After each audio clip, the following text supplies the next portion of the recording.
Bom dia a todos. Que a paz de Jesus possa nos envolver, que possamos sentir o seu amor e que Ele nos guarde em sua paz. Porque é certamente o amor de Jesus que nos une num ambiente como esse, nessa cidade, como falava com os amigos, tão querida, que parece que respira evangelho, que traz em si uma tradição da qual nós temos bebido, aqueles que vêm depois, aprendendo com os que vieram antes. Temos bebido dessa água divina que vai aos poucos encontrando espaço no nosso coração e trazendo-nos vida. Narra-nos o Evangelho de João, no seu capítulo 4, um encontro singular. Um encontro que se deu no deserto da Samaria, região agreste, não muito frequentada, sobretudo por judeus que evitavam a região. Primeiro, pelas condições difíceis da viagem. Segundo, para evitarem o contato mais próximo com os samaritanos. A viagem, em geral, entre o sul e o norte de Israel se dava margeando o Jordão, onde a paisagem era muito mais amena e onde os riscos desse encontro não eram tão comuns. Mas Jesus, e a gente vai percebendo à medida que adentramos no sentido mais profundo das lições do Mestre, queria escolher ou escolheu aquele cenário pontualmente para transmitir uma grande lição para todos os que viriam na posteridade. Porque nós vamos percebendo que muitas das paisagens, como dos personagens do Evangelho, se transportam em realidade para dentro de nós ou para a nossa vida. E vamos percebendo que, na verdade, aqueles personagens somos nós mesmos. E é o que se processa nesse encontro de Jesus com a mulher samaritana. Um encontro em comum entre uma jovem e um jovem, ainda mais sendo ele judeu e ela samaritana. Mas que com esse contexto e com essa construção veio transmitir para nós uma mensagem imortal a respeito, acreditamos, segundo a visão que trazemos, do amor e da sua importância, do seu caráter essencial para a vida. Ali Jesus vai nos falar do amor, mas não o amor como nós muitas vezes o concebemos. Jesus vai trazer ali algumas das características do amor verdadeiramente divino, que é o que buscamos. Porque muitas atitudes, muitos crimes mesmo, ainda são cometidos no mundo hoje em nome do amor, e isso não é amor. Se quisermos realmente buscar o amor, que é a proposta deste encontro, que é aquele trazido pelo Cristo, precisamos buscar aprender com ele o que seja realmente amar. Quais são os atributos do amor divino? E é o que nós vamos perceber nesse diálogo aparentemente simples, aparentemente informal, entre Jesus e a mulher samaritana. Um diálogo que muitas vezes nos confunde, porque eles mudam de assunto de maneira repentina. Está falando de água, daqui a pouco está falando de marido, dos 5 maridos daquela samaritana. O que Jesus quer dizer com isso, ou qual a relação disso com a nossa vida? Mas o primeiro ponto que vamos percebendo é que, na verdade, aquele deserto, aquela região agreste, é o nosso mundo interior. É ainda a nossa condição de criaturas sedentas, de paz divina, de harmonia, porque nos falta justamente a única força capaz, como diz Emmanuel, de converter o deserto em jardim. Dirá Emmanuel, nosso grande mestre de estudos do Evangelho, o amor é a própria vida, e nele temos a figura da água pura que transforma o deserto em jardim.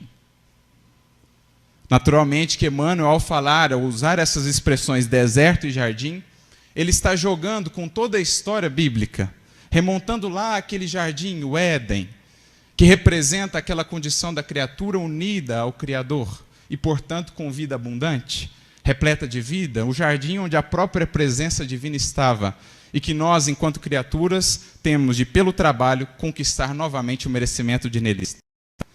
Mas, ausentes ou carecentes ainda dessa força divina, nos encontramos no deserto interior. O deserto da aflição, que certamente muitos aqui trazem. O deserto da angústia, da desesperança, do medo. Esse é o nosso deserto. Essa é a nossa carência íntima ainda. A sede mais fundamental da criatura é a sede de amor. Mais fundamental que a sede que sustenta o nosso corpo físico é a sede de amor. Elemento essencial para a vida, começando com a água e amor. Ambos são fundamentais. Porque o amor está para a vida espiritual como a água está para a vida física. E sem amor não é possível mesmo ser feliz, não é possível mesmo nutrir uma vida espiritual que seja planificadora, que seja abundante. É essa a proposta de vida abundante de Jesus. Ajudar-nos a descobrir essa fonte do amor que será capaz, no decorrer dos séculos, de transformar o nosso deserto novamente naquele Éden. Essa é a história do Êxodo. Caminhando pelo deserto em busca dessa terra da promissão. Mas é preciso encontrar essa fonte que haverá de nos sustentar, de nos nutrir.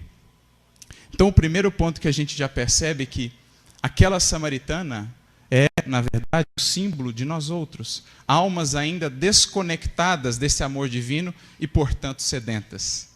Que buscando saciar essa sede fundamental, buscamos diversas fontes do mundo. E vamos descobrindo aos poucos, de maneira até frustrante, que não são capazes de saciar a sede fundamental. Porque em nossa ignorância, e trazendo todo esse passado ainda de apego à materialidade, vamos buscando saciar essa sede fundamental nas fontes conturbadas ou contaminadas do mundo. Acreditamos que seremos capazes de saciá-la, buscando a fonte do poder, que sacia por um tempo, mas logo depois propicia ou ocasiona uma sede ainda maior, que nos faz sempre voltar àquela mesma fonte, de maneira cada vez mais desequilibrada, buscando saciar aquela sede fundamental da alma. Ou então buscamos saciar essa sede através do prazer desequilibrado. Sacia momentaneamente, aliviando as nossas dores, aliviando a aridez do nosso mundo interior, mas eis que novamente estamos com sede. Eis que descobrimos que logo ali, aquela água que saciou agora produz ainda mais sede. E assim com várias outras fontes. O dinheiro, a fama, tantas e tantas fontes que o mundo produz hoje, o consumismo, o imediatismo. E a criatura bebe dessas fontes de maneira avassaladora e sedenta e se percebe de maneira triste, muitas vezes, cada vez mais escrava dessas fontes. Jesus vem apresentar uma proposta diferente. Vem mostrar qual é a água que verdadeiramente sacia. Diz àquela samaritana e diz a todos nós, essas criaturas que ainda navegamos, ou melhor, trafegamos pelo nosso deserto interior. Todo aquele que beber dessa água terá sede novamente. Mas aquele que beber da água que eu lhe der, nunca mais terá sede. Porque a água que eu lhe der se tornará nele numa fonte a jorrar para a vida eterna. E com essa simples frase de Jesus, já pululam a nossa mente uma série de reflexões a respeito do que seja esse amor.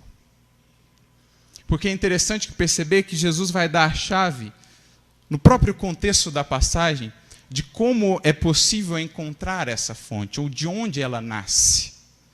Porque aquele encontro às margens de um poço não foi por acaso.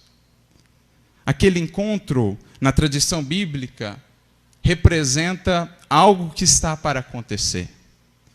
Porque os poços eram, naquela época, em geral, o local de encontro dos futuros pretendentes. Eram dos únicos locais onde os homens poderiam encontrar as moças e ali planejar um futuro casamento. Tanto era assim que os três principais nomes, ou três dos principais nomes da tradição bíblica, ou daquela cultura, a cultura judaica, encontraram as suas noivas à beira de um poço. Lembramos-nos no caso de Moisés, lembramos no caso de Isaac e de Jacó. Então o encontro de um jovem e uma jovem às beiras de um poço representa, na verdade, casamento. Representa, na verdade, união. É o símbolo da união da alma, ainda afastada do Criador, com o seu Cristo interno, propiciando, então, essa saciedade para a plenitude. É por isso que Jesus, do nada, falando de água, começa a falar de maridos, dizendo assim para a mulher: até agora você teve muitos maridos, mas nenhum deles era efetivamente o seu marido. É como se ele dissesse a nós, almas ainda perdidas nos desertos do mundo: até agora você elegeu muitos senhores, muitos maridos, porque a palavra hebraica Baal é traduzida como marido, ora é traduzida como deuses, ídolos. Você já buscou essa sociedade ou essa união com vários outros ídolos, mas até agora não encontrou aquela fundamental, aquela sem a qual não encontrará jamais a perfeita felicidade, a perfeita paz. Então aquele encontro é um prenúncio de união, a união divina da alma com o Criador, simbolizado ali no Cristo, que era seu representante. É um prenúncio de uma nova etapa para a alma. E é em geral, nos momentos de maior deserto da nossa vida, que esse encontro se torna mais possível. Quantas vezes a vida nos fornece ou nos apresenta um cenário de aridez por fora para que a gente encontre a fonte por dentro. Quantas vezes não encontramos a limitação por fora para que volvamos o olhar para dentro, encontrando aí, de fato, aquilo que nos poderá saciar. Como Paulo no deserto, que buscava essa saciedade fora, Jesus lhe aparece, o cega por 3 dias, como a diz ele, até agora os seus olhos estão voltados para fora, Saulo. O caminho, ou aquilo que você busca, a paz que você tanto anseia, encontrarás dentro de ti. Essa é a proposta. Então o deserto na nossa vida, os períodos de aridez, de escassez, seja de afeto, seja de recursos, seja de facilidades, são justamente recursos da providência para que esse encontro possa se providenciar ou se possibilitar. No deserto, Jesus se aproxima de nós. No deserto, nós encontramos Jesus. E é aí que propicia ou surge a oportunidade dessa união divina para a eternidade, sem a qual não haverá paz. Como já nos dizia Santo Agostinho em suas confissões, falando a respeito de Deus, fizeste-nos para ti, e inquieto estará o nosso coração enquanto não repousar em ti. Entenda-se, repousar não como inércia, mas repousar. Enquanto essa união não se edificar de maneira plena, nosso coração estará inquieto, nossa alma estará sedenta. Então aqui nós já percebemos que aquela fala de Jesus vai nos trazer alguns dos atributos ou alguma das orientações a respeito da importância, da essencialidade do amor em nossas vidas. E aqui vamos destilar alguns desses pontos que achamos fundamentais, buscando aperfeiçoar o nosso amor. Porque o amor, como tudo na vida, também se aperfeiçoa. E o padrão já nos foi dado. O padrão viveu, andou entre nós, deixou para sempre um rastro de luz por onde passou. E é nos passos dele que nós devemos seguir. Por isso buscamos aprender com ele o que seja verdadeiramente amar. E o primeiro ponto do amor divino, o primeiro ponto que nós trazemos aqui é: o amor é água, e sem água não há vida. O amor, para o Espírito, é aquilo que sustenta todas as outras edificações. Tudo o que for feito fora do amor está fadado a perecer. Porque o amor é o que traz o selo de eternidade a todas as coisas. E sem amor não é possível frutificar. Sem a água da vida, nossa vida íntima jamais será um jardim abundante de frutos. Os frutos do Espírito, paz, harmonia, felicidade e todas as outras virtudes, são elas sustentadas pela água viva do amor. E aquele que não ama, portanto, colhe as consequências naturais ainda da esterilidade. É preciso buscar essa água, porque ela é a única capaz de sustentar todas as outras virtudes. Aliás, todas as outras acabam sendo filhas diletas do amor, aperfeiçoadas por ele, mantidas por ele.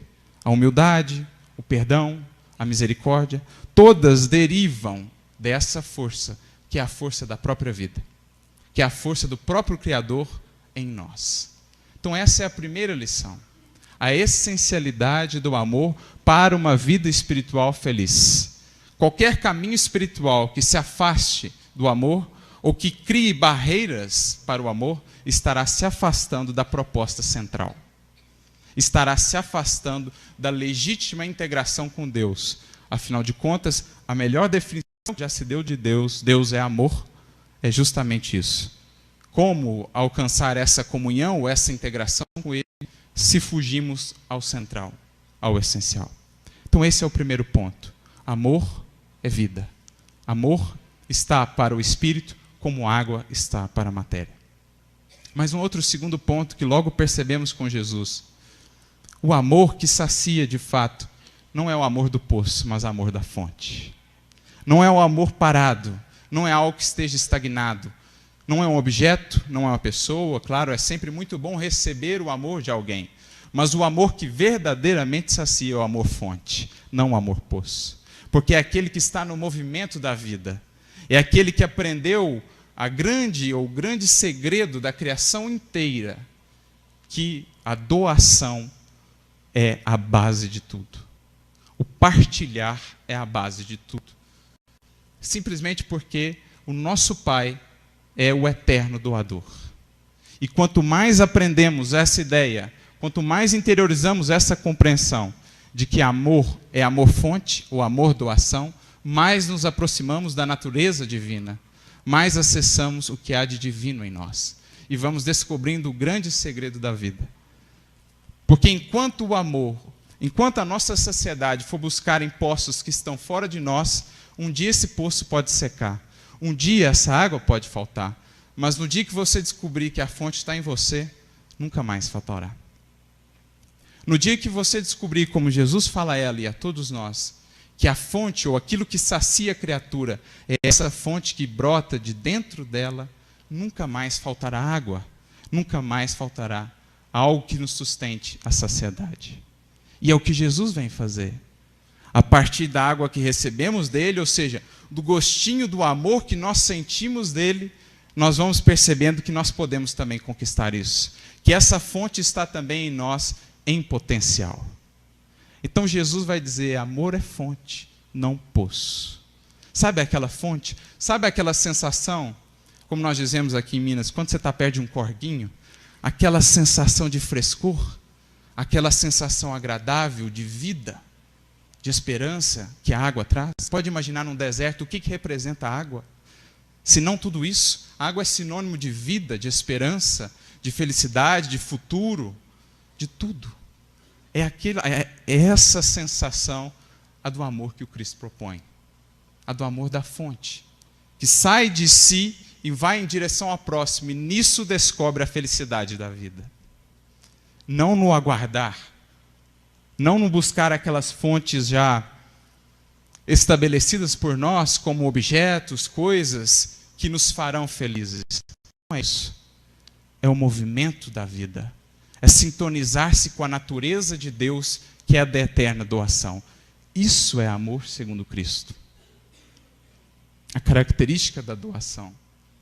E os sábios judaicos ilustram isso de uma maneira muito bonita, a partir de uma história dos próprios lagos de Israel. São chamados mares, mas na verdade são lagos, não são tão extensos assim.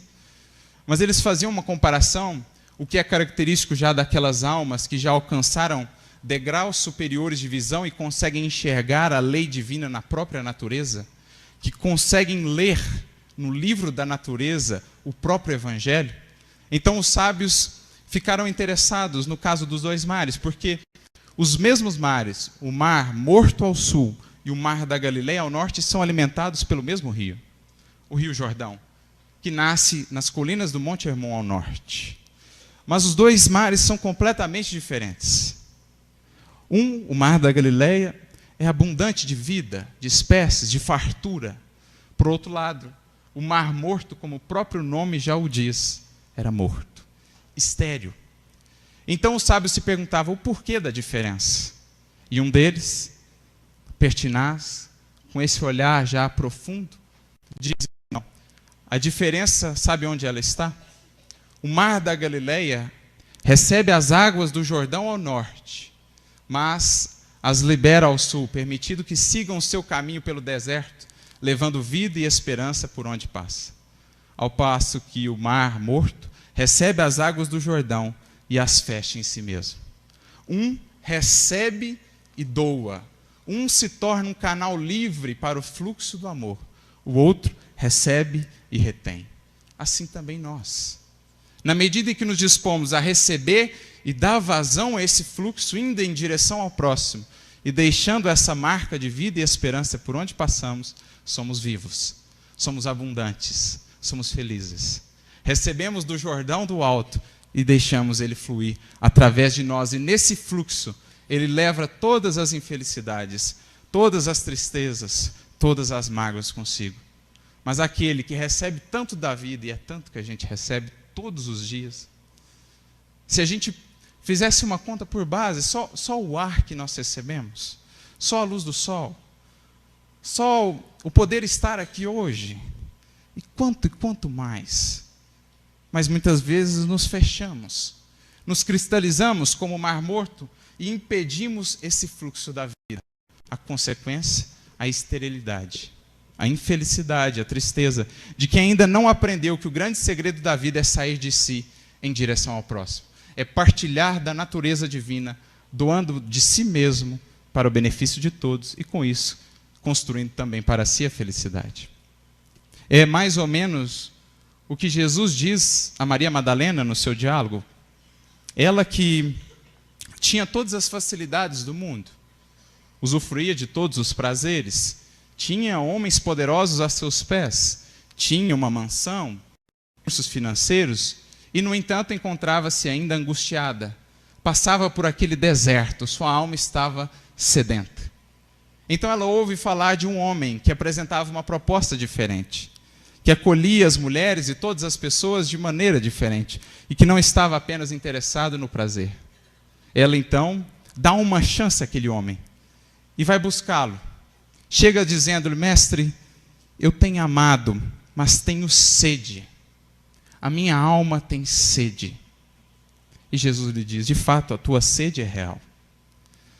A tua sede é real, porém não tem conseguido saciá-la, porque a tem buscado saciar nas fontes corrompidas. Porque até mesmo a virtude, Madalena, no mundo de hoje ainda foi viciada.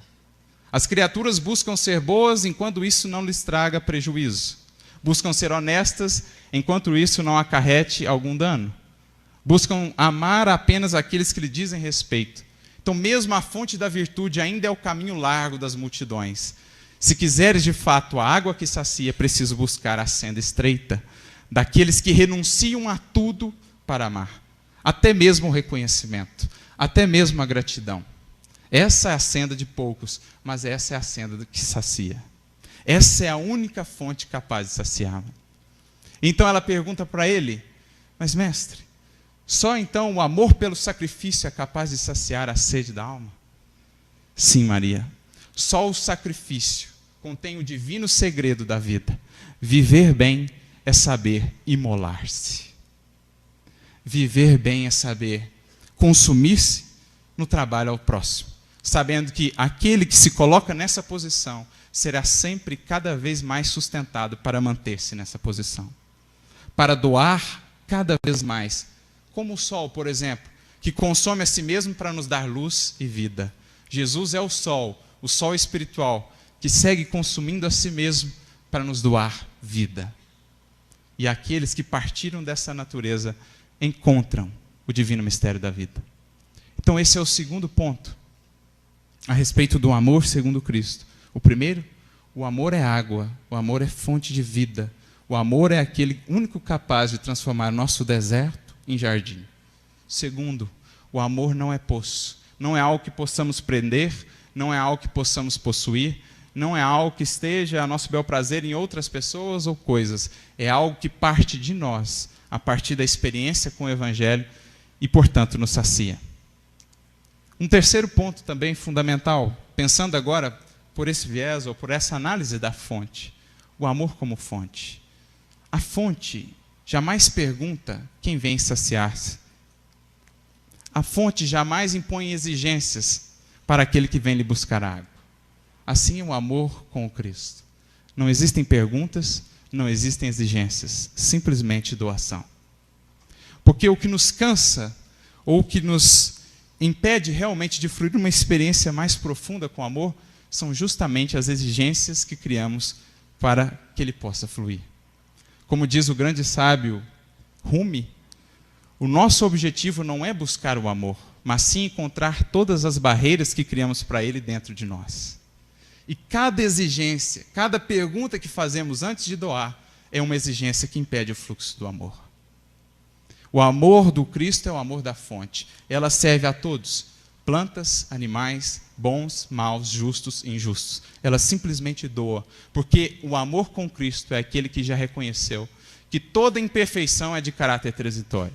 Porque só na eternidade, só prevalece o que há de bom, o que há de belo e o que há de verdadeiro. Aquele que ama com Cristo é aquele que vê o indivíduo agora, mas também vê o vir a ser. Que vê no bloco de mármore a estátua perfeita. Que vê na página em branco o poema a ser feito. Esse é o olhar do amor. Portanto, ele não exige, ele renuncia a todas as exigências e deixe-se fluir. E nisso conquista. E nisso desperta. Porque a base do amor é a renúncia. Uma frase de Jesus que é muitas vezes mal compreendida, quando ele nos orienta a renunciar a pai, mãe, filhos e filhas para segui-lo. Muitos entendem ainda com uma visão um pouco imatura a respeito do que seria a proposta de Jesus, que ele estivesse menosprezando os sagrados laços da família. Mas como imaginar isso, partindo isso do próprio Cristo? O que ele pede para nós renunciarmos não é a presença deles, não é abandonarmos os sagrados deveres da família.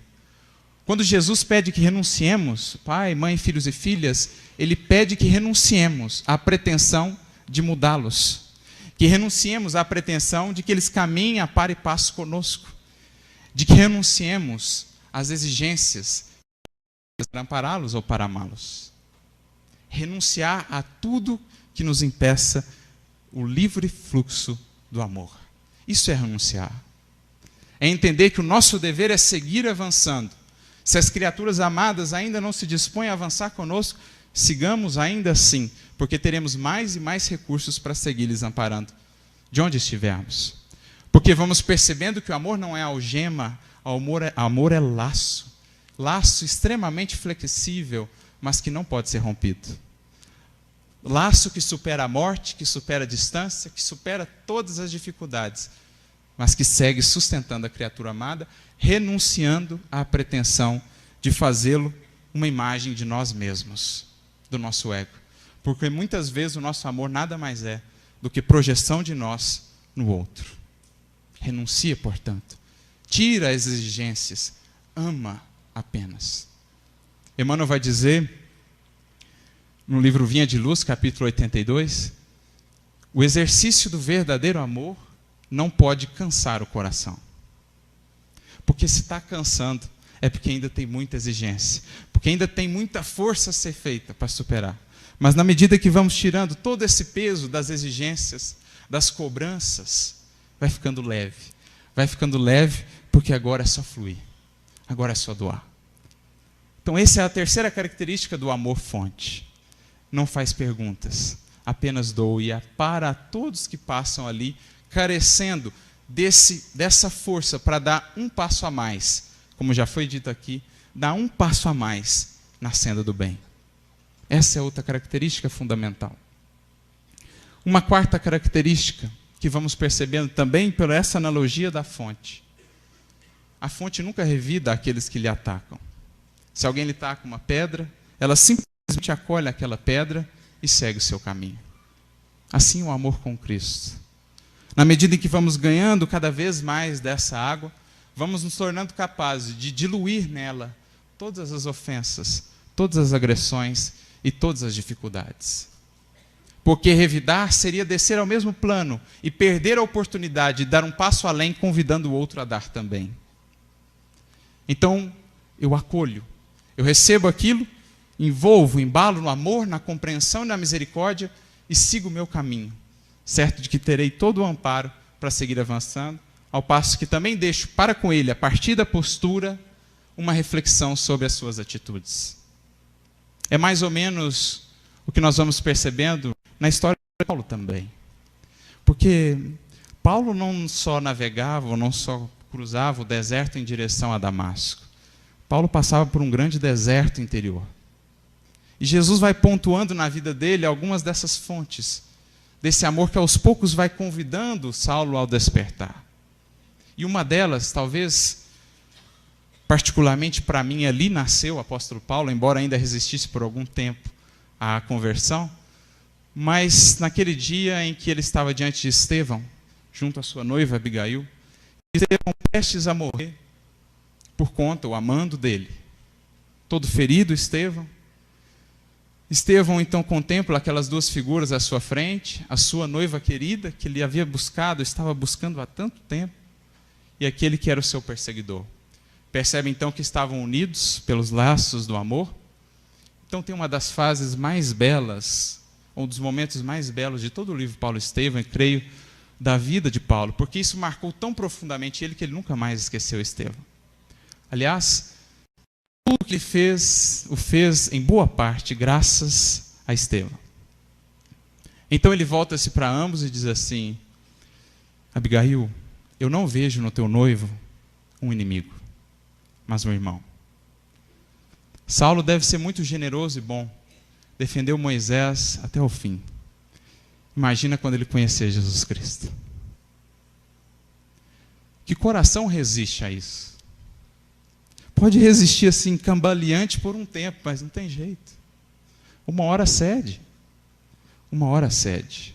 Porque ali nasceu o apóstolo Paulo. Naquele exemplo de amor, exemplo de Estevão, que não é mais uma fonte, um regatinho. Estevão já era um rio caudaloso de amor. Ele acolheu aquelas pedras que lhe eram lançadas, envolveu, embalou aquilo no amor e devolveu para Paulo e diz: agora você lida com isso. Agora você lida com isso. E ali nasceu o apóstolo. Porque esse é o amor segundo Cristo. Embala em si os ataques e devolve bênção. Devolve mais amor. Como diz a letra de uma música de um querido amigo, a água em pés cansados pode mais que a dor do açoite. A água em pés cansados pode mais que a dor do açoite. Aquele que fere já está ferido. E às vezes, com o gesto de humildade e de acolhimento, você consegue fazer o trabalho que a força precisaria séculos para fazer. Que a dor precisaria milênios para fazer. Com um gesto de amor você faz em alguns instantes. E penso que foi o que Estevão fez ali com Paulo. Com aquele gesto de acolher e devolver na bênção, ele falou: agora sim. Agora você pode, de fato, começar a despertar. Agora, no deserto em que Paulo navegava, trafegava, ele começou, enfim, a sentir pela primeira vez o sabor da água viva. E isso conquistou. Porque uma vez que a gente experimentou essa água viva, nunca mais esquece. Então essa é a quarta característica do amor segundo Cristo. Acolhe os ataques e devolve na bênção. Reconhecendo que a criatura, todos, estamos destinados a ouvir.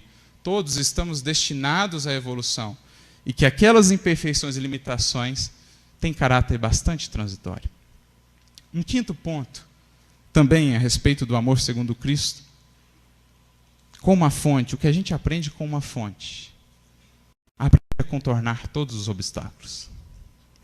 Porque sabe que os obstáculos nada mais são do que convites da vida para conhecer novos caminhos e novas experiências. Porque sabe que os obstáculos são convites da vida à renovação ou à mudança de rota. Correção de rota do Criador. E é por isso que Ele permite os obstáculos no nosso caminhar. Para que a gente repense e aprenda a contornar. E quando encontramos um obstáculo que é incontornável, intransponível, o que a fonte faz? Cresce e passa por cima. Porque Deus não quer que sejamos apenas regatos, quer que sejamos rios cada vez maiores, cada vez mais caudalosos, produzindo cada vez mais bênção, mais vida por onde passamos. E muitas vezes Ele coloca esses obstáculos ditos intransponíveis para que, em crescendo, possamos superá-los. E nos tornar, assim, um rio mais largo, um rio mais abundante. Como dizia Guimarães Rosa, o rio que é mesmo é ser cada vez mais largo e mais fundo. Assim somos nós. Esse é o desejo de Deus para nós, sermos rios cada vez mais largos e mais fundos. E é o que a fonte também nos ensina. Aprende a superar todos os óbices para continuar servindo. Aprende a descobrir aqueles caminhos do coração que a razão desconhece. Aqueles caminhos que o sentimento possui que a nossa inteligência está longe de divisar, mas quem sente consegue encontrar. É isso que os obstáculos fazem e é isso que a fonte nos ensina. Entender que, diante de cada situação que a vida nos propõe ou nos apresenta, podemos algo contribuir, podemos crescer de alguma maneira com aquilo e deixar ali uma marca. Porque o nosso fim é sempre, como o fim do regato, o fim de todo o rio, alcançar o oceano divino. E nesse processo, jamais paramos, jamais deixar de avançar. É o que nos ensina o rio, é o que nos ensina a fonte. Jamais se cristalizar, estar sempre em movimento, em busca do fim. Prossigo para o alvo, dizia o apóstolo Paulo. Vencer os obstáculos, crescer com eles e seguir adiante. Porque é muito fácil reconhecer na vida e no mundo aqueles que realmente foram inspirados pelo amor. É só olhar o rastro que eles deixaram. Assim como quando você olha de cima, e é muito fácil reconhecer onde há um rio, porque você vê aquele rastro de verde acompanhando o rio, assim é a vida de quem caminha no amor. Por onde ele passa, fica um rastro de beleza, um rastro de cor, um rastro de vida. Um rastro que é proporcional ao tamanho do rio, ao tamanho do córrego.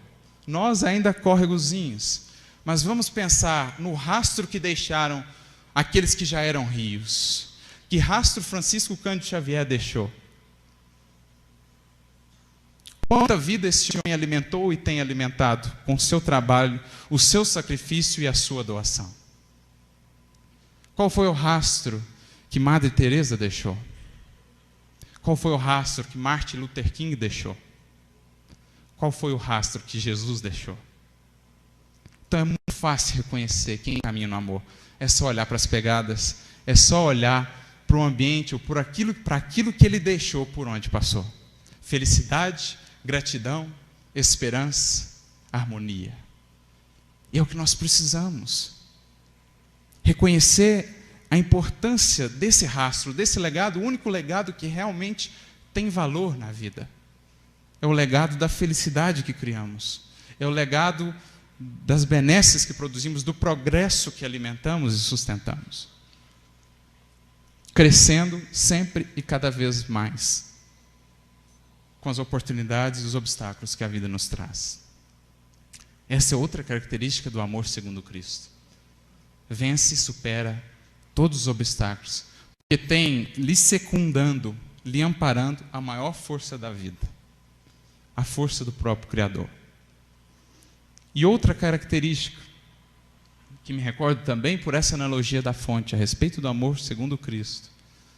Me lembro de uma frase de Paulo que ele diz assim: o amor do Cristo nos constrange.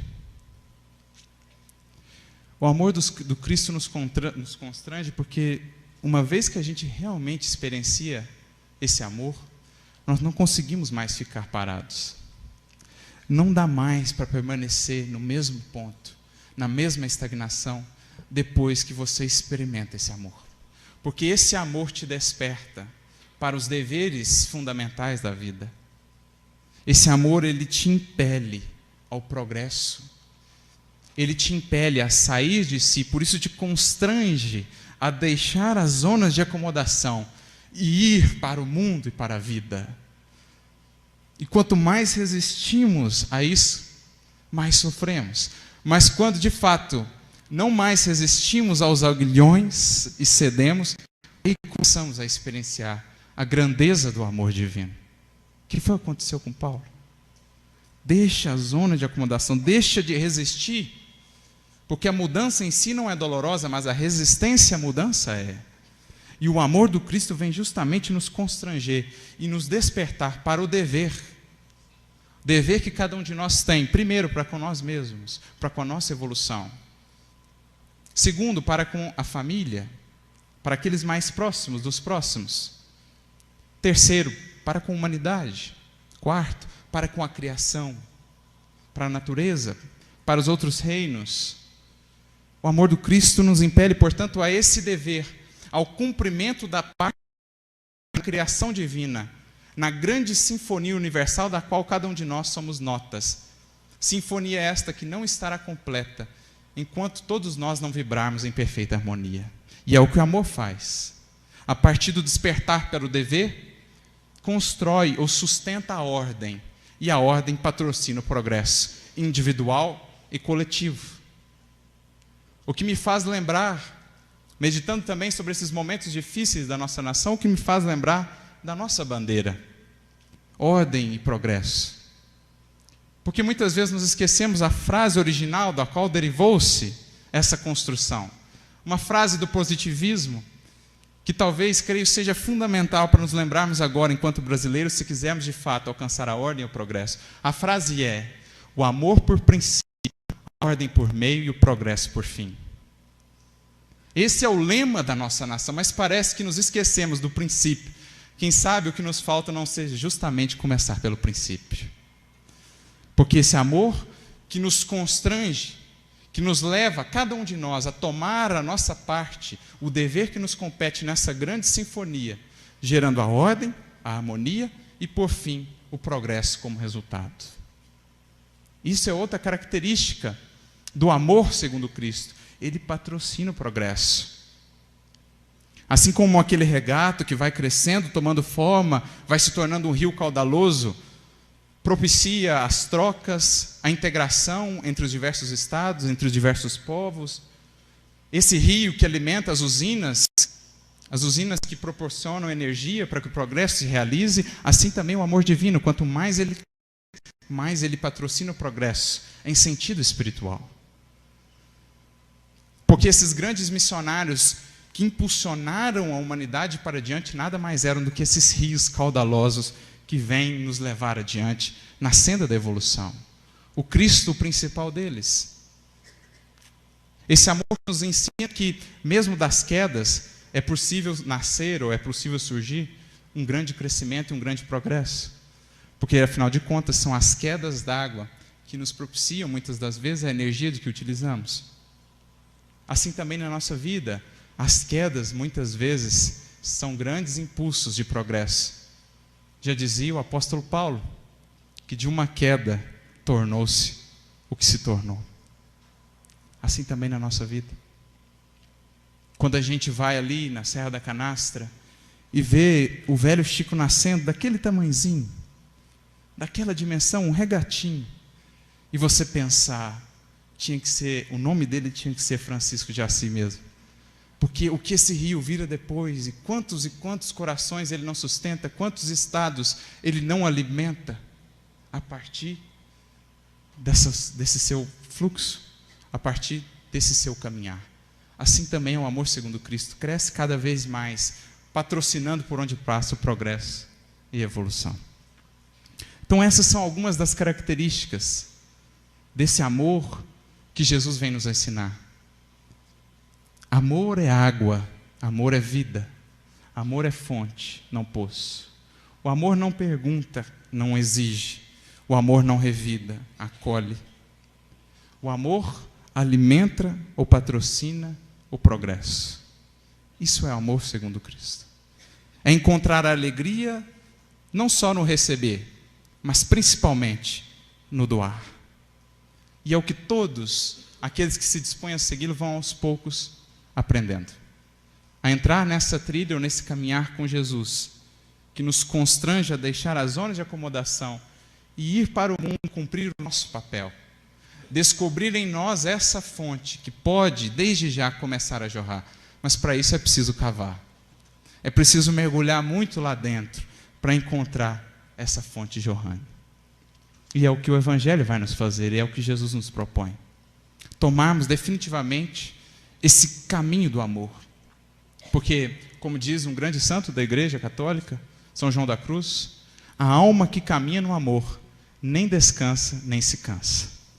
Não descansa porque o seu intuito máximo é sempre, por onde passa, criar a felicidade. Quem duvida disso, olha para a vida de um Chico, por exemplo. A gente fica se perguntando, mas que hora ele descansava? Ou de onde vinha aquele vigor? Porque aí está o outro lado. Não descansa, mas também não se cansa, sabe por quê? Porque se uniu à grande fonte mantenedora do universo. Quem se une ao amor, Quem promove esse encontro íntimo com o seu Cristo, quem alcança essa união, encontrou a fonte que sustenta tudo. Todas as lutas, todas as dificuldades. E passa a nutrir-se disso. Como Chico disse, certa vez, a uma mulher que buscava, alegando as dificuldades, a incompreensão, a ingratidão, Chico pegou em suas mãos e disse: minha irmã, você precisa aprender a se nutrir do amor que você dá. Porque enquanto a nossa nutrição e a nossa saciedade depender de algo que está fora de nós, ainda passaremos a sede.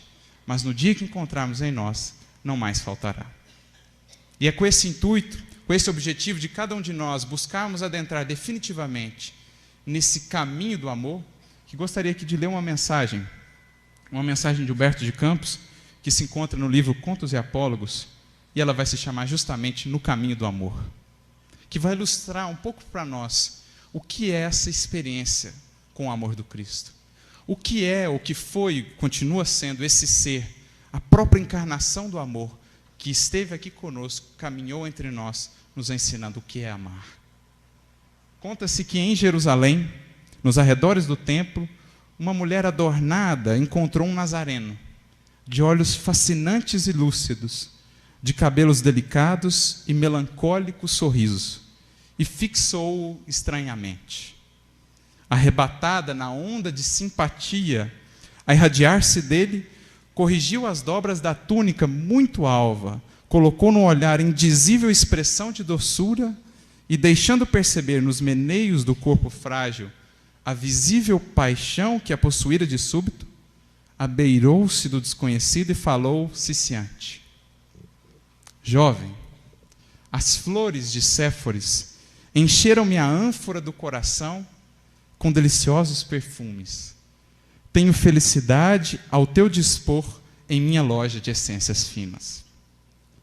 Paixão a devorava, aquela paixão abrasadora de que tem muita sede ainda na alma, de que ainda não encontrou a fonte da saciedade.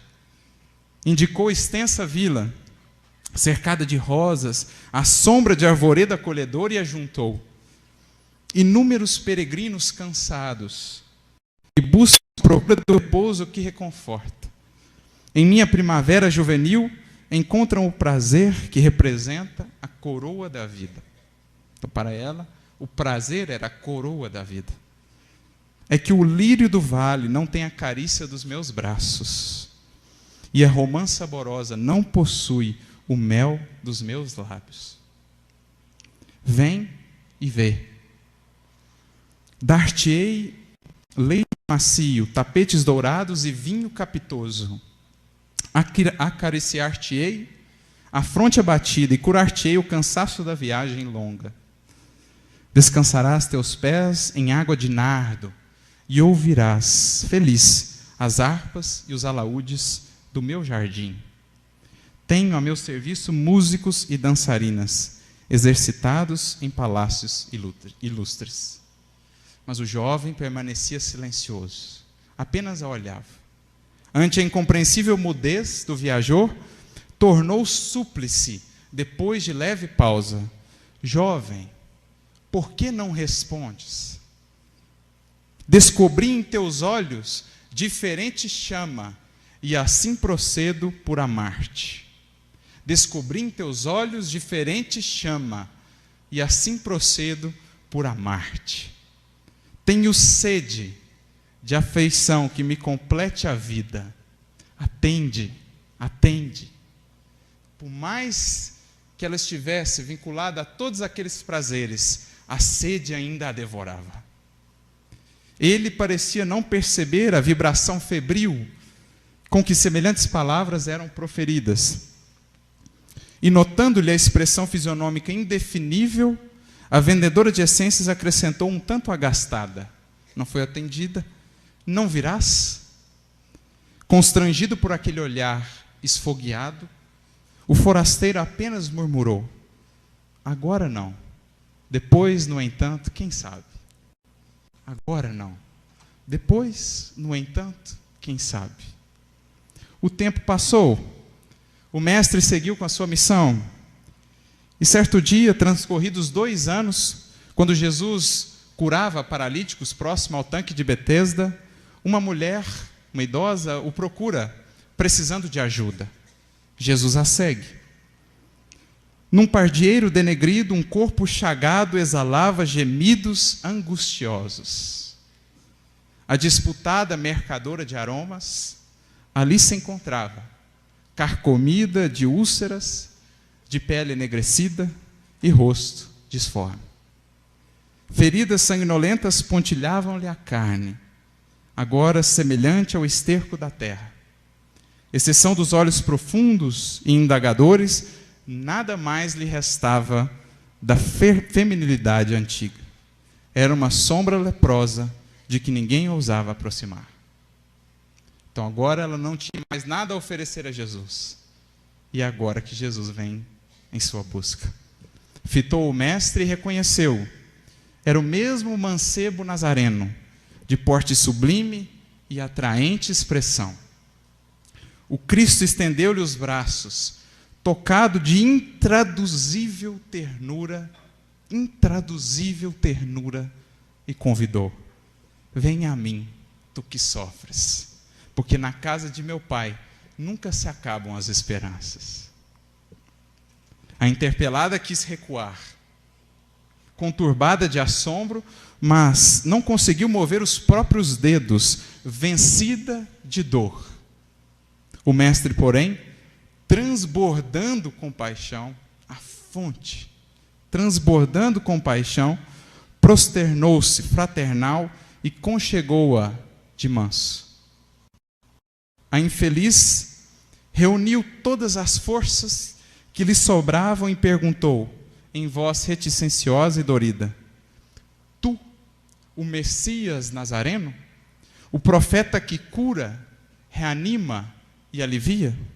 Que vieste fazer junto de mulher tão miserável quanto eu?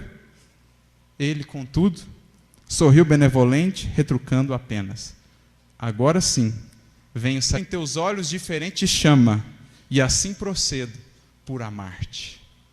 Esse é o amor de Jesus Cristo. Felizes aqueles que, a partir da experiência com o Mestre, encontram em si essa fonte. Terão transformado as suas vidas em abundância e os seus desertos em jardim, o Éden a qual todos estamos destinados.